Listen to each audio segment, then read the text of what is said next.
पिछले साल फरवरी में शुरू हुआ रूस यूक्रेन युद्ध अब तक जारी है। दोनों देश संकट का सामना कर रहे हैं। इसी बीच यूक्रेन की उप विदेश मंत्री भारत पहुंची हैं और उन्होंने जो कहा है वो भी सुनना चाहिए देश के हर एक नागरिक को। कैसे उन्होंने भारत की तारीफ करते हुए भारत को विश्व गुरु बताया है। वो अपना एक प्लान भी लेकर आई हैं जिस पर चर्चा होनी है। क्या कहा है यूक्रेनी विदेश मंत्री ने, बताऊंगा आपको इस रिपोर्ट में। I mean, look, we are not in the position of instructing India. I think that India, as a global player, really is a Vishwaguru of the world. Because Ukraine never attacked any other country, like your country. Your Prime Minister in Samarkand said that it's not an era of war. I mean, we hope that India would be involved and engaged into global issues and challenges. नमस्कार, NMF news देख रहे हैं आप। मैं हूं आपके साथ अभिषेक पुंडिर।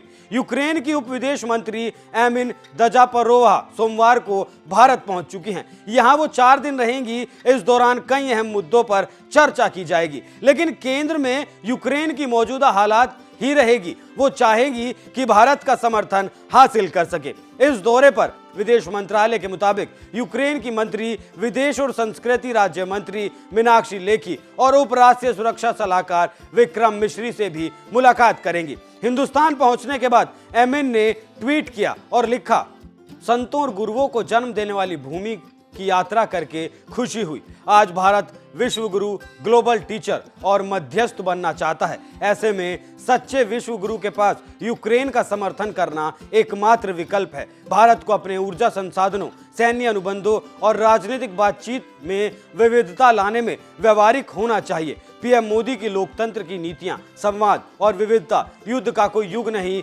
और रणनीतिक अनुप्रयोग की नीति वास्तव में काफी महत्वपूर्ण है। खबरों के मुताबिक झापरोवा पीएम मोदी को कीव आने का न्योता भी दे सकती हैं। इसी साल G20 की अध्यक्षता करने वाले भारत ने यूक्रेन पर आक्रमण करने वाले अपने दोस्त रूस को दोषी ठहराने से इनकार कर दिया था। रूस यूक्रेन युद्ध के बाद से ही पीएम मोदी ने रूसी राष्ट्रपति व्लादिमीर पुतिन और यूक्रेन के राष्ट्रपति जेलेंस्की से कई बार बात की। इस बातचीत के दौरान भारत ने कहा कि कूटनीति और बातचीत से ही इस संघर्ष का एकमात्र हल है। एक्सेलेंसी, फिर से एक बार एक्सेलेंसी आपसे मिलने का मौका मिला है और बहुत सारे विषयों को बातचीत करने का अवसर भी मिला है।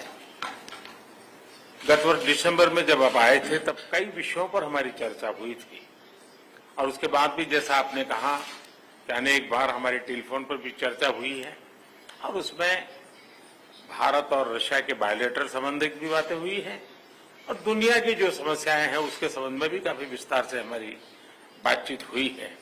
आज फिर एक बार हम मिल रहे हैं और आज भी दुनिया के सामने जो सबसे बड़ी चिंता है और खास करके डेवलपिंग कंट्रीज को फूड सिक्योरिटी के, फ्यूल सिक्योरिटी की, फर्टिलाइजर की, ऐसी जो समस्याएं हैं हमें जरूर उनको रास्ते निकालने होंगे और आपने भी उसमें पहल करनी होगी। उन विषयों पर भी आज चर्चा करने का मौका मिलेगा। एक्सेलेंसी, मैं आपका और यूक्रेन दोनों का इस बात के लिए आभार व्यक्त करना भी चाहूंगा क्योंकि जब शुरू के दिनों में इस संकट के काल में हमारे हजारों स्टूडेंट्स यूक्रेन में फंसे हुए थे, आपकी और यूक्रेन की मदद से हमारे स्टूडेंट को हम सुरक्षित रूप से बाहर निकाल पाए, उनके घर तक हम पहुंचा पाए और इसके लिए मैं आप दोनों देशों का आभारी हूं। एक्सेलेंसी, मैं जानता हूं कि आज का युग युद्ध का है नहीं और हमने फोन पर भी कई बार आपसे इस विषय में बात की है कि डेमोक्रेसी और डिप्लोमेसी और डायलॉग, ये सारी बातें ऐसी हैं कि जो दुनिया को एक स्पर्श करती हैं। आने वाले दिनों में शांति के रास्ते पर हम कैसे बढ़ सके उसके विषय में जरूर आज हमें चर्चा करने का मौका मिलेगा। आपका व्यू पॉइंट समझने का मुझे भी एक अवसर मिलेगा, लेकिन फिर भी जो विषय हैं जिसकी बातें मैं करता रहता हूं। एक्सेलेंसी, भारत और रशिया के संबंध अनेक गुना बढ़े हैं। हम इन संबंधों को इसलिए भी महत्व देते हैं कि हम एक ऐसे मित्र रहे हैं जो पिछले कई दशकों से हर पल एक दूसरे के साथ रहे हैं और पूरी दुनिया भी जानती है कि भारत के साथ रशिया का नाता कैसा रहा है और रशिया के साथ भारत का नाता कैसा रहा है। और और इसलिए दुनिया के मन में भी ये बात है कि एक अटूट मित्रता है। और व्यक्तिगत रूप से मैं कहूं कि एक प्रकार से हम दोनों की यात्रा समान शुरू हुई। मैं सबसे पहले आपको 2001 में मिला, जब आप हेड ऑफ द गवर्नमेंट के रूप में जाए जाओ, मैं head of the state government के रूप में काम शुरू किया। आज 22 साल हो गए। हम लगातार, हमारी दोस्ती बढ़ती चली जा रही है। लगातार हम दोनों देश मिलकर के इस रीजन की भलाई के लिए, लोगों की भलाई के लिए काम कर रहे हैं। आज एससीओ समिट में भी आपने भारत के लिए जो कुछ भी भावनाएं व्यक्त की है, मैं इसके लिए आपका बहुत आभारी हूं। एक्सेलेंसी, मुझे विश्वास है कि आज की हमारे बायलैटरल भी, आज की हमारी बातचीत भी आने वाले दिनों में हमारे संबंधों को भी गहरे करेंगे। विश्व की जो आशा अपेक्षाएं हैं उसको पूर्ण करने में भी बहुत काम आएगी, ऐसा मुझे पूरा भरोसा है। मैं फिर एक बार आज समय निकालने के लिए आपका बहुत बहुत आभारी हूँ। भारतीय प्रधानमंत्री युद्ध को रोकने की हर वो कोशिश कर रहे हैं जो वो कर सकते हैं। हालांकि पुतिन का रवैया भी नरम पड़ा है, लेकिन अब देखने वाली बात यह होगी कि यूक्रेनी मंत्री के दौरे के बाद भारत किस तरह से रूस से दोबारा फिर बात करता है और इस दौरे के बाद क्या बात सामने आती है। आप इस खबर पर क्या राय रखते हैं, हमें कमेंट करके जरूर बताएं। नमस्कार। It's a great one. I'm very excited to be in India, both professionally and personally. Personally, I've been in India for probably 7 times.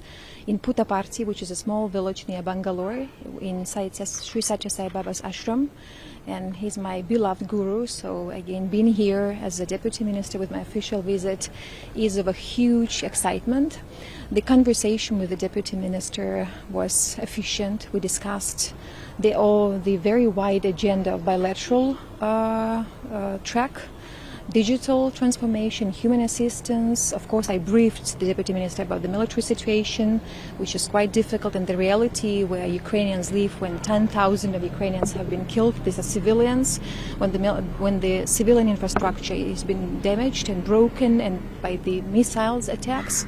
So I think it was an important conversation, and we hope that our political dialogue would be much more intensified. And I also invited Deputy Minister to pay his visit in Kiev for the political consultations that we are supposed to have. He's there. My president will also do so in case if the phone conversation will take place, and we request this phone conversation.